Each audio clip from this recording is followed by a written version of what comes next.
Hello అండి. Hi అందరికీ. అందరు ఎలా ఉన్నారండి? ఈరోజు మన స్పెషల్ వచ్చేసి గోదావరి స్పెషల్ చేపల పులుసు. పులుసు అనేది మరీ చిక్కగా ఉన్నా, మరీ పలచగా ఉన్నా బాగోదు కదా! ఈ కన్సిస్టెన్సీలో ఉంటే అదిరిపోతుందనుకోండి.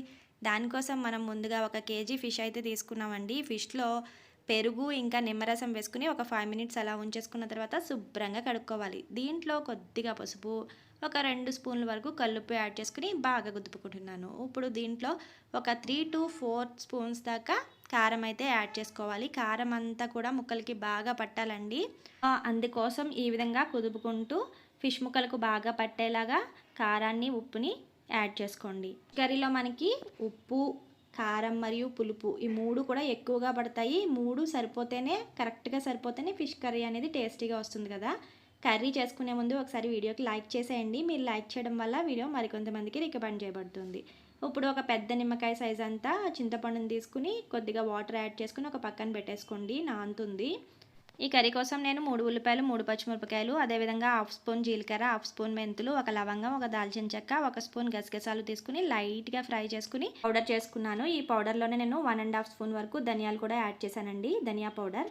సో, ఇప్పుడు ఒక ఇంచు అల్లం ముక్క తీసుకుని చిన్న ముక్కలుగా చేసుకున్నాను. 10-15 వెల్లుల్లి రెబ్బలు తీసుకుని వీటిని కూడా గ్రైండ్ చేసుకోవాలి. సో, ఈ విధంగా గ్రైండ్ చేసుకున్న తర్వాత ఆనియన్స్ కూడా చిన్న ముక్కలుగా వేసుకుని గ్రైండ్ చేసుకోండి. ఈ పేస్ట్ అనేది మరీ బరకగా కాకుండా అలా అని మరీ మెత్తగా కాకుండా మీడియంగా గ్రైండ్ చేసుకోండి.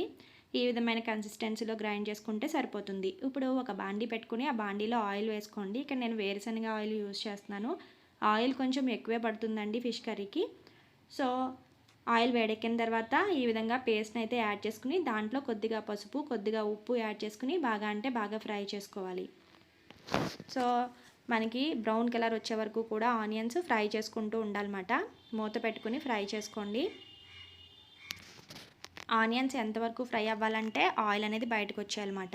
ఇప్పుడు ఇందులోనే 3 మనం రెడీ చేసుకున్నాం కదా ముందే 3 పచ్చిమిరపకాయలు, కొద్దిగా కరివేపాకు యాడ్ చేసుకుని అగైన్ మూత పెట్టుకుని ఈ విధంగా బ్రౌన్ కలర్లోకి వచ్చే వరకు కూడా మనం ఫ్రై చేసుకోవాలి. ఆయిల్ బాగా బయటకు వచ్చేసింది కదా! ఈ స్టేజ్లో మనం మన ఫిష్ ముక్కల్ని యాడ్ చేసుకోవాల్సి ఉంటుంది. ఫిష్ ముక్కల్ని అయితే యాడ్ చేసేసుకున్నానండి. ఇది సరిపోలేదు నేను దాకా మార్చుకుంటున్నాను. జనరల్‌గా పులుసు మరిగేటప్పుడు ఫిష్ ముక్కలు వేస్తూ ఉంటారు చాలామంది. కానీ నాకేంటంటే ఇలా వేస్తే మనకి ఫిష్‌కి బాగా మసాలాలు పడతాయని ఫీలింగ్ మాట. అందుకే నేను ఇలా వేసి అటు ఇటు తిప్పుకున్న తర్వాత మనం ఆల్రెడీ రెడీ పెట్టుకున్న చింతపండు ఉంది కదండీ! దాన్ని పులుసుగా పిండేసి దాంట్లో మళ్ళీ వాటర్ వేసుకుని పిండేసుకుని ఈ విధంగా అయితే వేసేసుకుంటున్నాను. ఈ చింతపండులో ఉప్పు కూడా ఉంది గమనించాలి మీరు.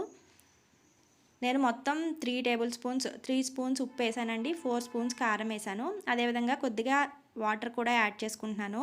ఆల్మోస్ట్ మనకి 900 ml దాకా అంటే ఫిష్ పులుసు పులుసు ఉంది కదా చింతపండు పులుసు ఇది కలిపి 900 ml దాకా వాటర్ పడతాయి. ముందు వాటర్ ఎక్కువైపోతుంది అనుకుంటాం కానీ లాస్ట్‌కి సరిపోతుందన్నమాట.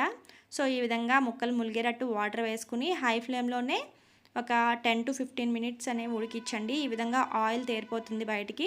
ఈ టైంలో మనం కొత్తిమీర యాడ్ చేసుకోవడమేనండి. అంతే, ఎంతో గుమగుమలాడే ఫిష్ పులుసు అనేది మనకి రెడీ అయిపోతుంది. ఇది మనకి పల్చగా ఉన్నట్టు అనిపిస్తుంది కానీ తర్వాత చిక్కగా అయిపోతుంది అన్నమాట. సో, ఈ విధంగా కొత్తిమీర యాడ్ చేసుకుని మూత పెట్టేసుకుని ఉంచేసుకోండి. కొద్దిగా మూత వెల్త్‌గా పెట్టండి. సో, ఈ ఫిష్ పులుసు 2 అవర్స్ తర్వాత తింటే మనకి చాలా టేస్టీగా ఉంటుంది. చాలామంది నైట్‌ది మార్నింగ్ తింటూ ఉంటారు. అలా అయితే ఇంకా టేస్ట్‌గా ఉంటుంది. మీరు కూడా ఈ ఫిష్ పులుసు ట్రై చేసి మీకు ఎలా వచ్చింది అనేది కామెంట్ చేయండి. వీడియో నచ్చితే లైక్ చేసి, షేర్ చేసి, సబ్స్క్రైబ్ చేయడం మాత్రం మర్చిపోవద్దు. థ్యాంక్ యూ ఫర్ వాచింగ్ అండి. Please subscribe. Bye bye.